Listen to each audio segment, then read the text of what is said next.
All right. Good evening, ladies and gentlemen, and welcome to the Board of Selectmen's meeting for November 12th. Please stand and join us for the Pledge of Allegiance. I pledge allegiance to the flag of the United States of America and to the republic for which it stands, one nation, under God, indivisible, with liberty and justice for all.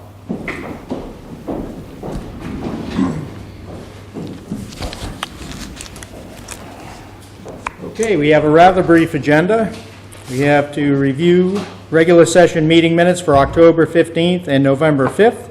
We have at 7:05 a tax classification public hearing. We have a couple of discussion items this evening, annual renewal of alcohol licenses, and a review a street sign request. We have recognition, the town manager's report, new business, and public comment. All right, so for the first item, we have to review regular session meeting minutes. Have you both had a chance to read them over? Mm-hmm. I'm all set. Yep, I'm good. Everybody good? Okay, I will take a motion. Move to approve the meeting minutes of October 15th and November 5th of 2019. Second. I make that unanimous action. Okay, I believe it is past 7:05. We will begin our tax classification public hearing. We have a couple of members of the Board of Assessors here. Welcome, Kelly, and welcome, Bill. Kelly McCallum, I'm a member of the Board of Assessors. Bill Taylor, I am the chair of the Board of Assessors. Thanks for having us. Very good. Being here. Okay, do you want to start? Okay. So we all have a copy of this document right here. I'll do a quick review on how we got to the point that we're getting to, and I just want you to keep in mind that we actually start upwards. So if you go to page 4 on this. I'm going to try and have you follow the numbers as we go along. But as you are well aware, we had 2 town meetings this past fiscal year. One, the annual town meeting that we had in May, and the special we just had last week. And it totaled, as you can see, for example, from raise and appropriate column B, the voters voted to raise and appropriate $23,785,776. And then there were other distributions of money depending on how it was voted, such as free cash and CPC monies. Any questions on that page? Enterprise funds. I'm just missing, I see it, okay. Got it. Okay. All right, and then if you go to page 3 of 4, this is what we're estimating in revenues for fiscal year 2020. I will note that I did, our town accountant, Kenny Costa, who does a wonderful job, and I like to give kudos to him for all the hard work he does on the tax recap. He estimated the receipts for fiscal 2020, and it's estimated to be the total amount is what we estimated that we would receive in 2019. So we did not increase our estimates of receipts moving forward, which is a prudent way to estimate your revenue. You don't want to estimate revenue and then not end up having it at the end of the fiscal year. So he's estimating that we'll have about $1,942,000 in revenues. Okay. And if Looks you, like, yep, I was going to say, it looks like most of the numbers for the estimated 2020 revenues all seem to be safely under the actual receipts for our 2019 numbers. correct. Okay. The other departmental revenue, what are the types of things that are in there, do we know? Well, that could be like town clerk fees. I don't think it's license and permits, because that's building department. Yeah. But town clerk fees, probably stuff that the Board of Health collects. Ambulance receipts, yep. Could be, it could Trash bags. Trash is in there too. That's a revolving fund, isn't it? No, No. goes in the okay. general fund. Okay. And that's usually about $100,000 a year. Yeah, I mean, that's $580,000 of receipts, so I'm very curious about what's that. We can get a consists of. breakdown of Yeah. what those are. Yeah, just so we all know, because it's a big number. Yep. Okay, cool. Okay? Yeah. So then, Trash bags and all that other stuff that's in there too. Well, if trash bags is 100,000, there's still $470,000. I'd be curious, I don't know how much those are. No, I agree with you. Because that comes up a lot, like, oh, privatize, ambulance, privatize this, regionalize this, and so it'd be nice if we could say, hey, we get $380,000 a year of ambulance receipts. Right. Everything that is mentioned there Yeah, is in the other. is, If it's not specific in there, yeah, in that line, as Yeah. it is, it's in the detailed worksheets we that get. line, yeah. So this sort of adds up all those, for lack of a better word, Excel files get rolled up into this. Yes. I gotcha. Well, we'll get a Okay. breakdown. But I think Yeah. to your point, it'd be nice to see what a 2 or 3 year Even- run looks like. Sure, on- yeah. Especially ambulance Yeah. receipts, because that Yeah, has been that's a the big one. I question in mean, the past. but to your point, we could see that if we just looked at in the annual report, right? So we could find it. But yeah, that would be helpful, just to, okay, and then going to, Thanks. thank you, and then going to page 204. So the amounts that we need to raise is that 28,449, which is actually, again, going back to that total on page 4 of total A, and that was the appropriations. We're also looking to raise an additional $10,000 for tax title purposes, almost $60,000 for debt and interest, and then cherry sheet offsets for a total, and then CPA unappropriated monies, and that equals for, and then the grant program, and that totals the additional amount to be raised of $192,582.99. And again, you'll be, the state and county cherry sheets and the allowance of abatements and exemptions, which is of the overlay, is $147,000 this year. So the total amount equals, that we have for, is, for total amount to be raised is $28,849,000, give or take. And then part 3 on there is your estimated revenues. So again, cherry sheet revenues, the local receipts, so again, that $1,942,000 equals what is on page 3 that we just reviewed. The enterprise funds and the community preservation funds, the free cash that was spent, as well as other available funds. And then you add and subtract as you all go through, so the total amount of revenues and receipts is the $7,569,000. And if you take that and subtract it from the $28,849 in the revenues, you equal the $21,280,653. So 4C is the number that I want to put your attention to. The $21,280,653. So that's all that we raised and appropriated, taking out things that are not, that offset each other. The total amount is in our revenues is the $21,280. And then if you go to the front sheet, this is how the tax rate is figured based on what our values are and the amount that we have to raise. We come up with that figure. But before we come up with that figure, I'm going to have Bill talk about our about our values and how that came out for FY20. Can I stop you for just one second? Maybe this is your question as well. I was just going to ask you to just talk just for a minute. If we look at 3, it'd be 3B, Section 4, Community Preservation Funds.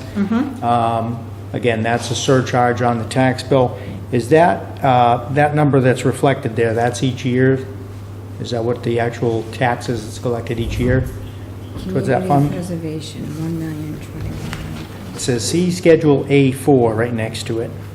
So again, no, that's not so much what was collected, that is the monies that we expended at town meeting. So again, it relates to, and it probably adds a little bit more into it, but it relates to page 4, column G.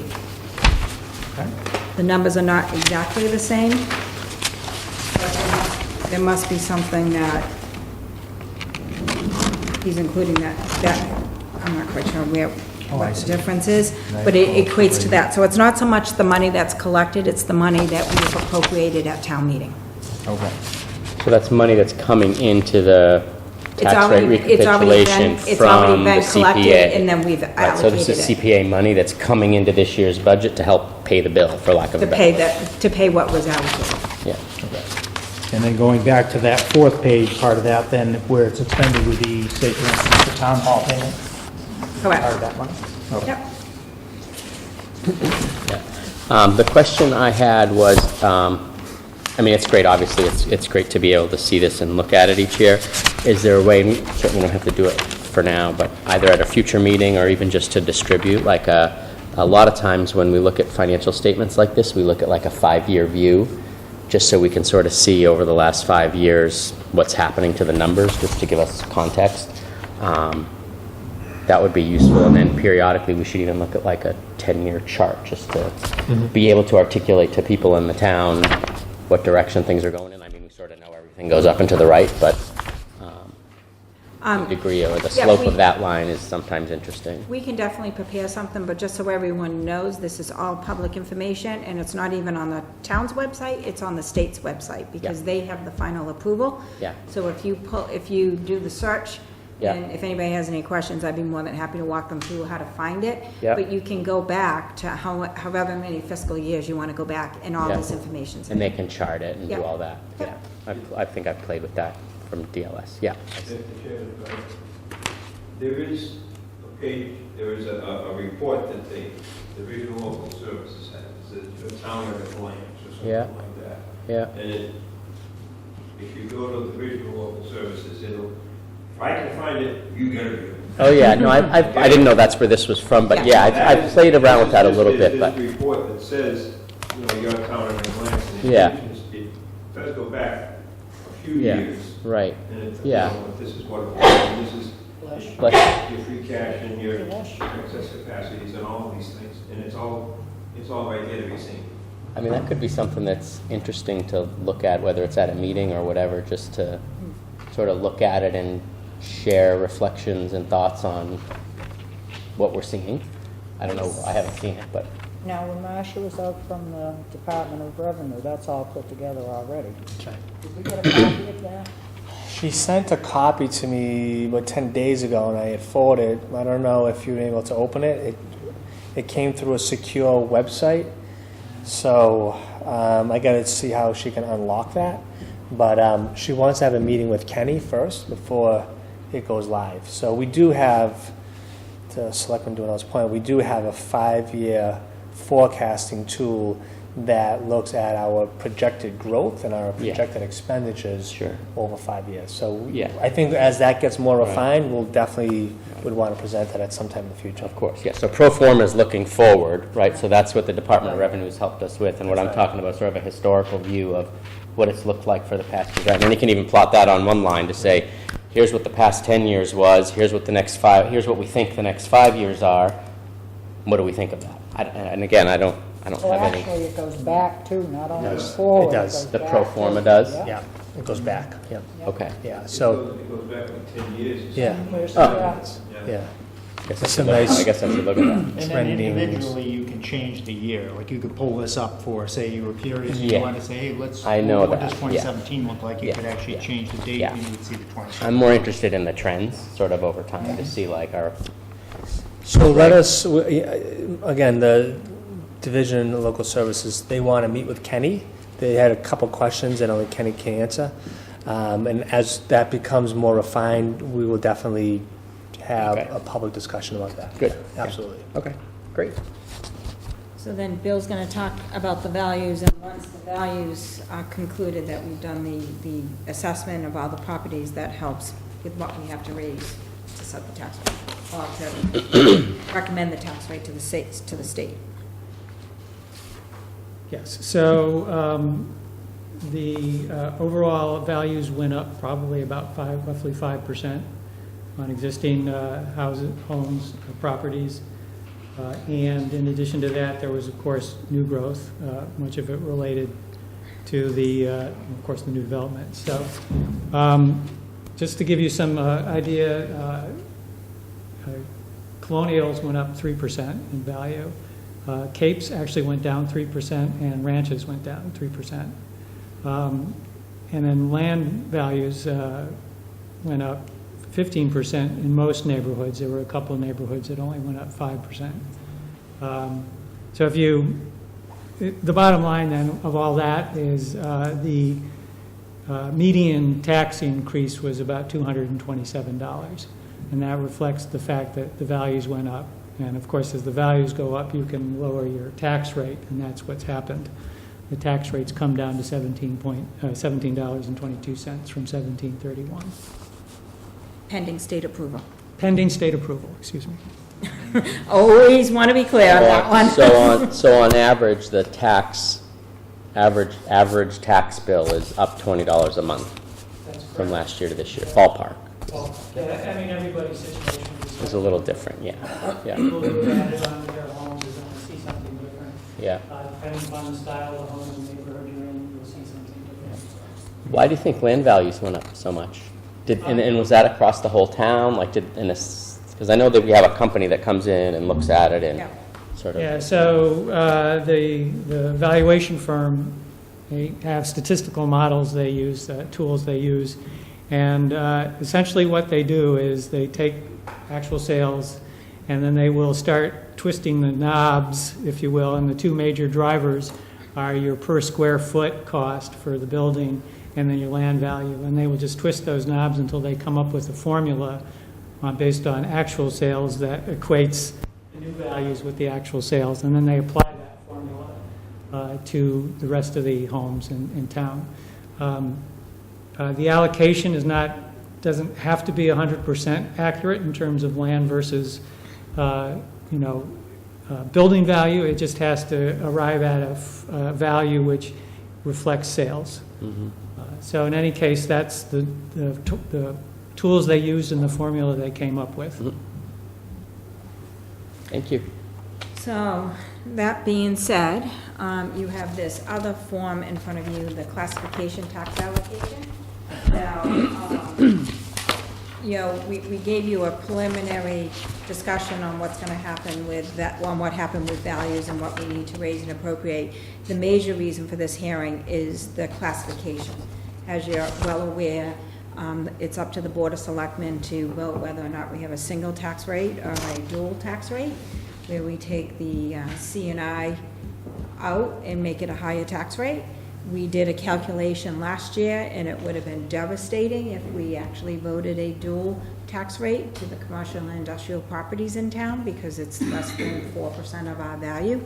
So to increase it on that would be a very heavy burden, and it really wouldn't save the average homeowner, residential, much money. So the Board of Assessors is once again recommending a single tax rate. I would agree with that, with the percentage of the commercial industrial, we just can't do it right now. I think I remember last year, the number is relatively small. I think you can increase your business or commercial industrial tax by basically 50% over what you would charge the basic homeowner, and it doesn't equate to a lot of money. No. And of course, it would probably eliminate all the small business that we have left, so. Correct. Certainly doesn't help attract small business or support the ones that are here, that's for sure. That's agreed. And then the second page, and the reason why I'm stating this for you, because I need you to sign this document in order to send it to the state, is that we had a hearing tonight and we talked about it, and you hopefully will take a vote based on our recommendation.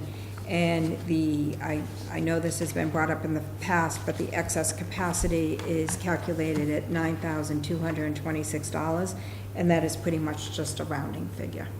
Mhm. Okay. And it says last year, the LA5, we had excess capacity of $247,839.63. Yep. So this year, we're levying closer to the levy limit? Based on the votes taken at town meeting, yes. Okay. All right. Anybody have any questions for the board? No, I'm satisfied. For the assessors, I should say. Nope. Nope, thank you very much. I need you to take a vote. All right. We're gonna take a vote. Okay. First we ask questions, and then make a motion, and then we vote. Right. So any discussion, I suppose, would be the other thing. Is there anything that we need clarification on? Nope. Okay, and, are we in agreement that a Yeah. single tax rate sounds good to me? That's for sure, being a small business guy. Make a motion that we have a single tax rate for 2020 fiscal year. I'll second. And make that unanimous action? And I know you usually wait to sign these afterwards, but can I ask for you to sign this now? Because if I go back to our department coordinator with all the signatures, I'm going to get that. Can I borrow your pen? Sure. We can do that. But I appreciate that. You, exactly. You want me to just sign anywhere on this page? Just over here, up here? Well, There's writing all if over you this look, thing. the assessor signed here, so if Okay. you can just sign a lot, because all of this So is anywhere? just- yeah, all of this is submitted electronically, we just scan a copy of it and send it. Thank you. You're welcome. Thank you. And again, thank You did all the work. Thank you for having the meeting on an off night, so we can get this to the state, get it approved, and get the tax bill out. There's a lot of tax classification hearings tonight.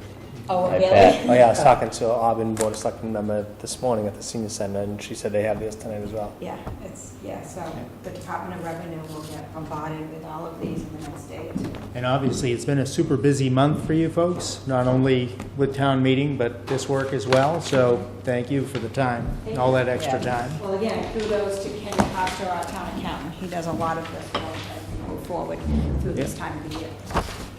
Very good. Awesome. You don't keep tax bills all the time. You lose the ability to issue quarterly tax bills. Can't send them out until May. All right. Well, the hearing is over. That wouldn't be good. Very good. Okay. Sure. Get to use it a few times a year. All right. I lost my agenda.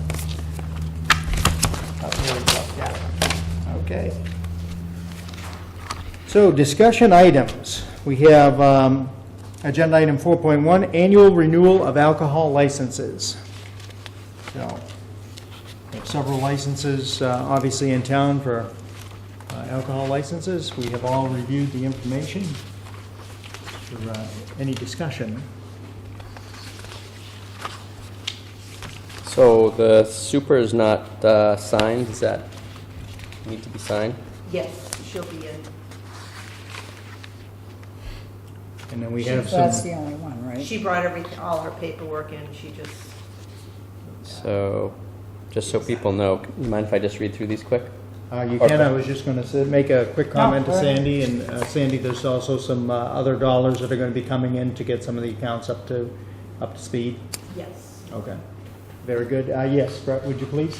I was just going to say, we've got Red Rock Grill and Bar, which everybody knows, Nipmuc Rod and Gun Club, the Rose Garden, Country Club Super, Liquor Plus, 118 Main Street, Kitchen and Spirits, and Colonial Liquors. Are those, do we have like a certain number? How do we issue liquor licenses? Like, do we have a certain number? Is there an allocation? Is there, like, if somebody wanted a new liquor license in town, what would that process be? I'm just, Based on population? Population. Yeah. so do we have capacity? Like, do we have some to give? Or I would think so, because we don't have people begging to open restaurants, but. We do have a list on the website. We do not have full liquor store, we do have malt and beer Okay, available, not a full liquor store. not a full liquor store. And then what about like We a do have bar? restaurant. We do have restaurant ones available. Yes. Yeah, interesting. Okay, totally just curious. And are those designated by the ABCC, I think, or is that done through? They gave us the number. I've always worked on the number that I inherited, Just get, and they really haven't changed that much. yeah. I mean, if someone applied, we'd obviously figure it out for sure. but Yeah, so there are licenses. we shouldn't let liquor licenses hold back businesses or restaurants that want to come to Upton. That's the message. And we have the I agree. licenses. Good. We have the licenses. We have them. Come apply for them. Open a restaurant. Doors are open. Yep, doors are open for business. I don't have any other questions or comments. All set? If Yep. there's no comment, I will take a motion. I move that we approve the liquor licenses as presented here, contingent upon a background check, such as back taxes or anything that they owe. Great. I second that. Okay. And make that unanimous action? Very good.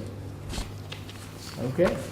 Discussion item 4.2, review street sign request. We have a request for a trail crossing. It's at the intersection of Westboro Road and Southboro Road. And it was brought forward or submitted by the Friends of the Upton State Forest. I've read the application. We had a few questions, I think, regarding exactly where it was going to be and if there was going to be any markings necessary on the road. Does anybody have any questions or comment? No, they do a lot of events out there. And they use that as a cut to the road, Yep. so. I don't And know. although the speed limit is not particularly fast on Westboro Road, it's certainly a lot of tight turns up there. So Yes. it would seem like this is a good precautionary measure, I would think. And people drive, I feel like people drive fast on that road.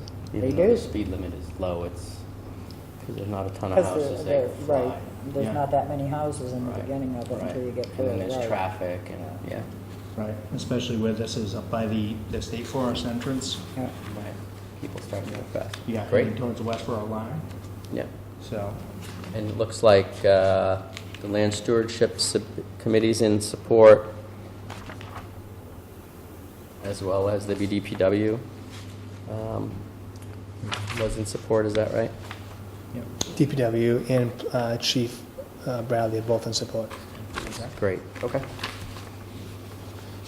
Okay. And this would be a sign on both sides heading Both sides. in one direction and the other as well. Right. Okay. I make a motion that we approve the application for the trail crossing sign submitted by the Friends of Upton State Forest. I'll second. I make that unanimous action? Okay. Very good. Recognition. Does anybody have anything under recognition? Okay. Nope. Town manager's report. Sure, just a few things this evening, just to bring the board up to date on some things since town meeting. So now that the town has closed on 6 Main Street and now owns that property, I had mentioned at town meeting that we had put out to bid the demolition of that property as soon as possible. The bids came in slightly higher than we expected, and I believe it's in large part because there's a major unknown as far as the magnitude of hazardous materials in that building, both in asbestos and lead and other potential hazardous materials. So last week, I've been working with a couple different companies, environmental firms, that will come in and do an asbestos survey so we can get a better sense of, again, the magnitude. Once that's complete, so that'll cost about $1,800. Once that's complete, I'm then going to rebid the demolition. I suspect, after talking to some environmental firms, that we could save anywhere from $10,000 to $15,000 by doing the asbestos survey. So my hope is that'll start next week and then go out to bid shortly thereafter. Okay. That would be money well spent. I met this morning with the DPW director, who wanted me to remind everyone that the TIP project is going to happen. In fact, on November 26th, the state will be opening the bids for phase 1 of the construction project. So both Dennis Westgate and I will attend that bid opening. We'll get a better sense at that point when they expect the official groundbreaking, but we're hoping for sometime in early April.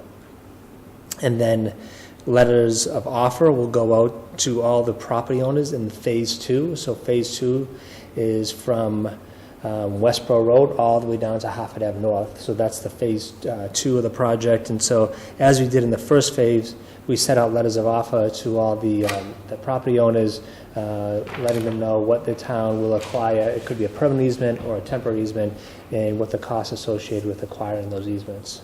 So we expect to field many phone calls once those letters go out. And then last, I talked a lot about, it's been a heavy paving season the past 6 months.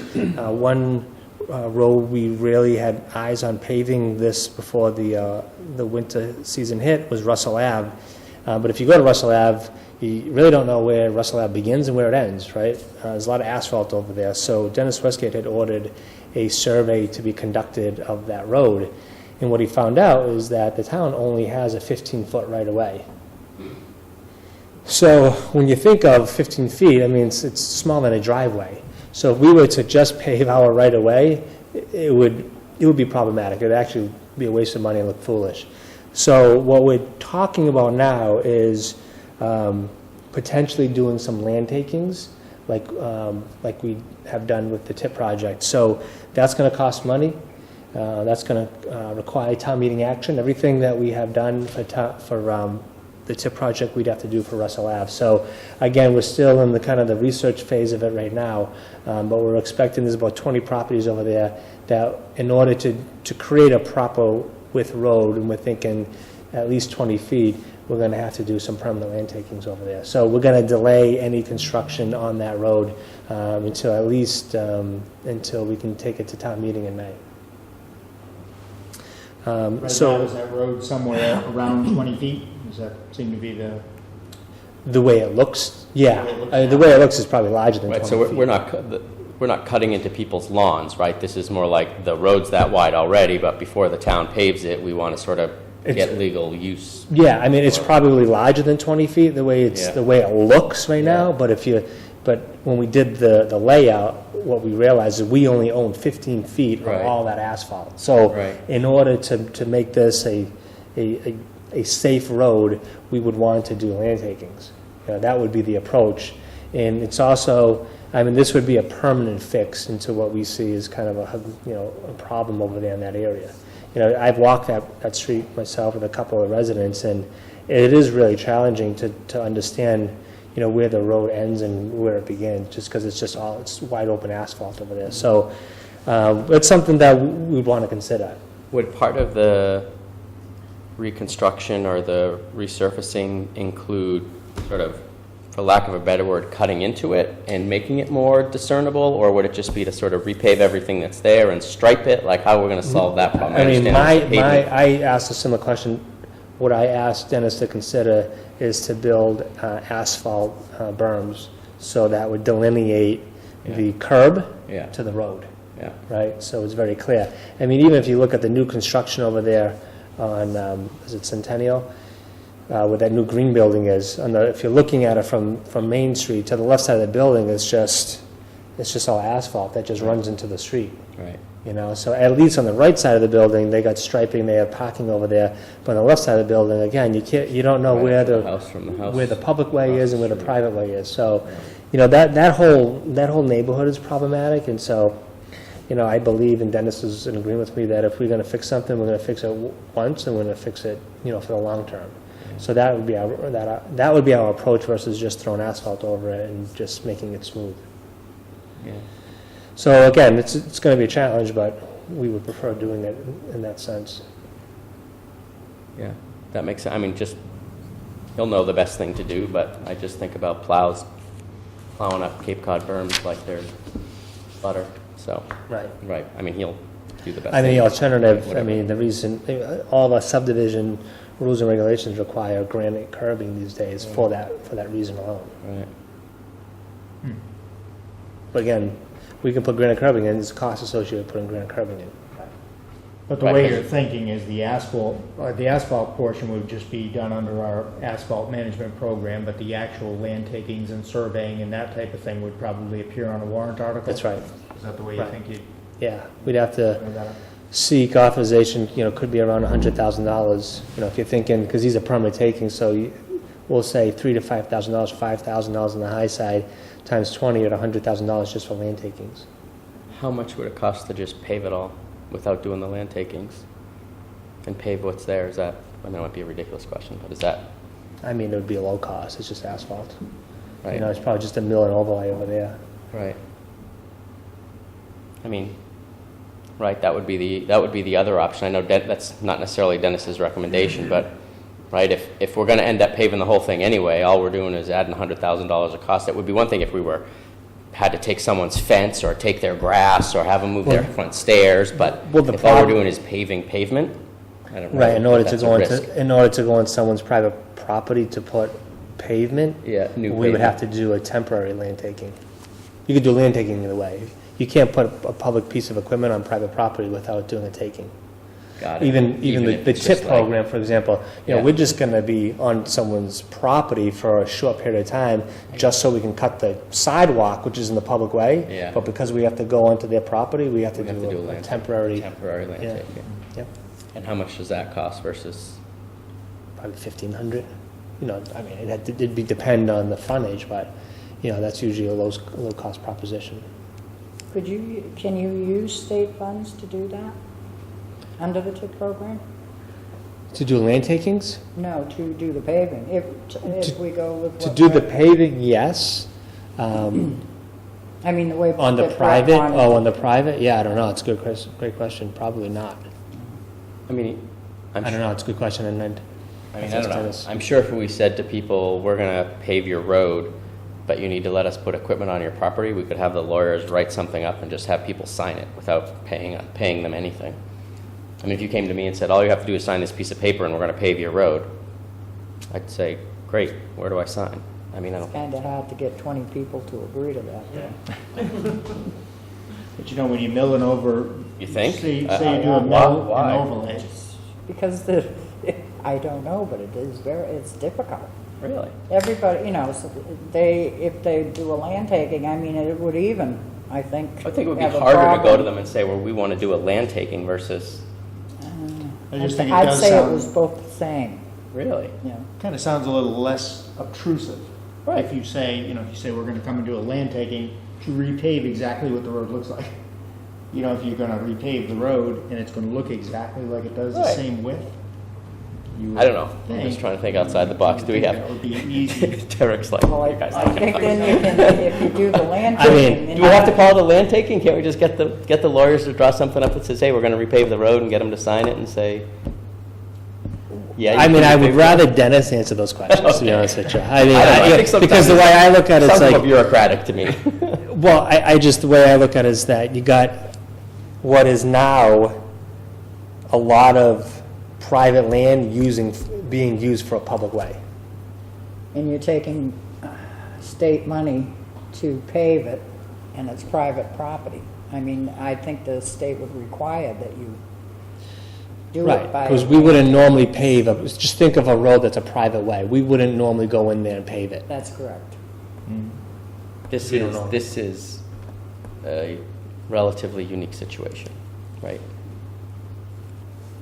For this town, not really. It's go ahead. it's not, when you're gonna pave the road, it's not just a matter of going in and paving the road. You have to dig out, you have to make sure, there's no sense in just putting blacktop down on top, grass or something like that. You have to make sure you have the proper footings and all, too. So This it's is just more a than- mill, this is just a mill and overlay of existing pavement. We're not Right. adding any new pavement. Why don't I ask the manager, are we gonna do anything about the underground before we wanna pave this road? I don't know what's over there for water infrastructure. If it's AC pipe, absolutely. Yeah. But that hasn't come up yet, so it makes me believe there's not AC pipe. Well, just the point, if you're gonna pave the road. But I But mean, you we figure would, all yes. the roads that have been done this year, realistically, when you look at it, whether it's Elm Street or South Street or whatever road, Tristan Hill Road, let's just say, when they're in there and they're milling that road, if you look, if you lose a foot of your yard, you don't really know. I mean, I'm not saying that, to be facetious, but ideally, you don't exactly know, I couldn't if the agree road- more. If you're gonna Yeah. pave my road, I'm gonna be happy. I'll sign whatever piece of My paper you road, want. my road looks good, I don't know if, I couldn't tell. All right, you. Derek, have the lawyers write it up. Say Brett's gonna walk around to these 20 houses and get signatures. Yep. Maureen Sell and the I project. we'll get this project done. We'll save the town $100,000. $1,000. When, I'll earn my $500. How about the next DPW update, we'll talk more about Russell Ave. Put that on. Have Dennis come in. Look ahead. That's a look ahead topic. Derek said, I thought this was gonna be a slam dunk. You guys are killing me. Trying to do it the right way. After the meeting, I'll tell you how some of these roads get to be as wide as they are, okay? Sounds great. I look forward to hearing it. So, yeah, Can't wait. yeah, pretty wide. Other than that, I think I'm going to stop talking because Bill came to me last week and Bill does a great job really going out there looking for grant opportunities, especially when it comes to, Upton being a green community. And he found another opportunity called the Solarize Mass Plus. And so, again, I wouldn't do any justice explaining it, so I asked if Bill could explain this new program. So essentially, the Energy Committee in Mendon and the Green Community Committee here in Upton are preparing an application to participate in the Massachusetts Clean Energy Center's Solarize Mass Plus program. And it's one of those programs that relies on a group buying strategy to help reduce cost. And in addition to that, part of what we get if we are accepted into the program is money for marketing and also technical assistance. And part of the technical assistance is they will help us hire people to install clean energy products. And in this case here, the clean energy technologies are solar panels, rooftop solar mostly, air heat exchangers, ground heat exchangers, solar hot water, and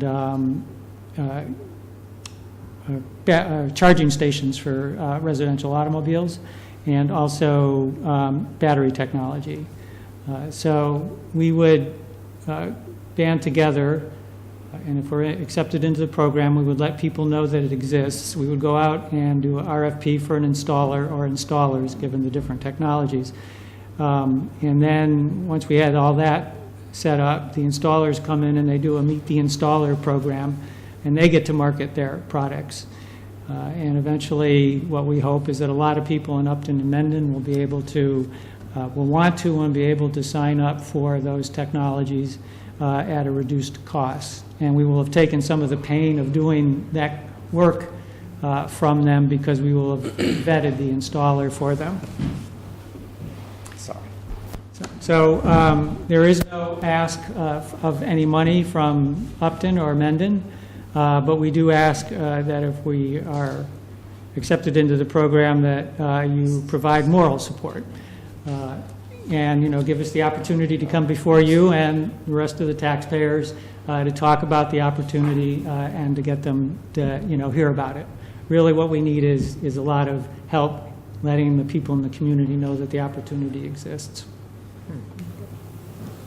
So the application is due on Friday, and we're working on it. And I do need to get a signature from Derek indicating that the community supports the program, and I have drafted, or I'll have something for you tomorrow. And I think that's it. If we get accepted, we'll be coming back to talk to you more about what the next steps are. Yeah. And so this is, just to be clear for folks, this isn't the town paying anything. This is actually us receiving a benefit from the state to help subsidize people installing solar and other green apparatus into their homes. Yep. So this is nothing but goodness for the town. So Yep, that's what we hope. Yep. thank you. It's great. All right, thanks. Yeah. So Derek, did you have anything Elvis did not leave the building. And I told the planning board I'd be back down. so we won't take too much of your time. We were just talking about Russell Ave. And, I really wanted this to be a separate agenda item. For sorry. Yeah, sorry. It's okay, we can beat it up a little more tonight. So we were just saying how, you did the survey and found that the town really only owns a 15-foot right-of-way, and the best approach would be to go to town meeting, seek authorization for land takings, acquire those permanent land takings, and then construct the road the correct way. Correct. So last week we finished the surveying out there, and today we were supposed to start grinding the road. This was the last hurrah of the season. As you know, I've been in front of you during the summer, and we talked about this was the last one we wanted to get done. And we were quite surprised to learn that the right-of-way, that what the town property is only 15 feet wide. And right now they're researching covenants on it to see that it's free and clear, town accepted. So I'm looking for some paperwork to come from the surveying group that I haven't received yet, just to make sure there's no restrictions on it or any of that nature. And then we can talk about options. Now, obviously, the road, you're all familiar with it, the road is the paved area is considerably wider than 15 feet. So if I went out there and I milled 15 foot and repaved it, you would have people marching on Town Hall asking if your DPW director lost his marbles. So obviously, I put a halt to milling and overlaying.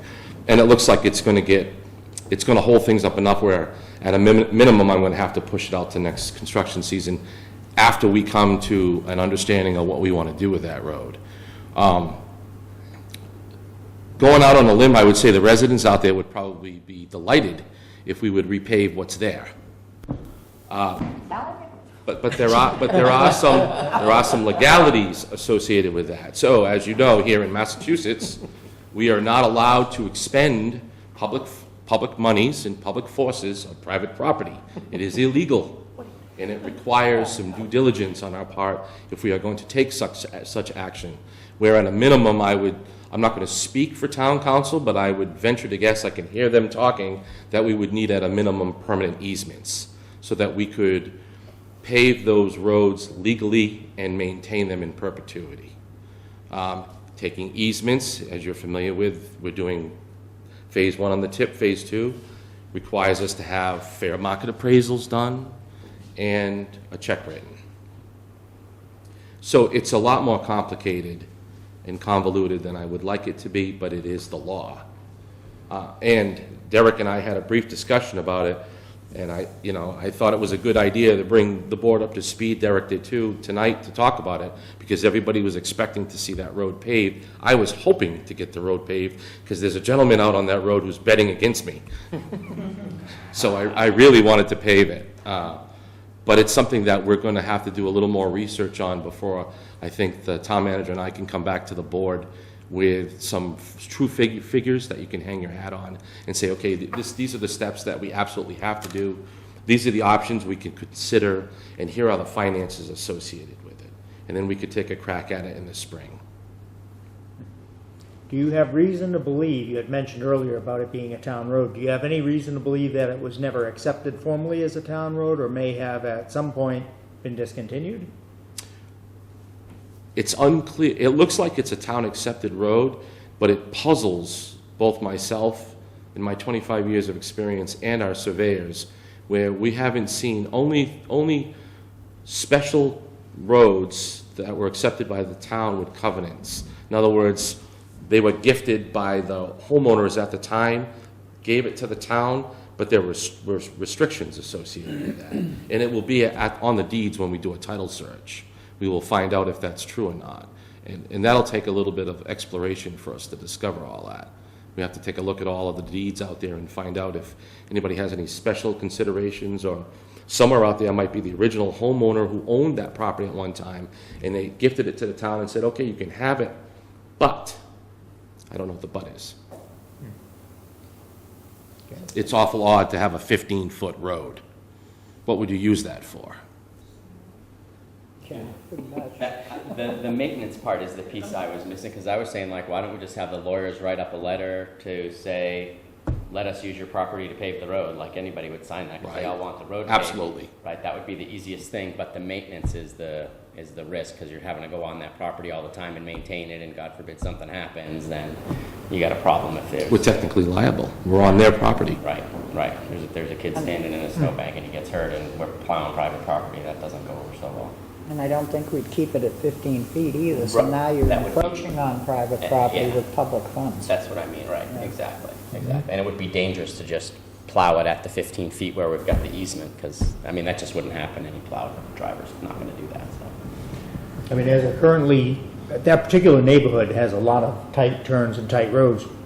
Are there any roads in there that are 15 feet other than that road? I don't know. I haven't surveyed any others in there.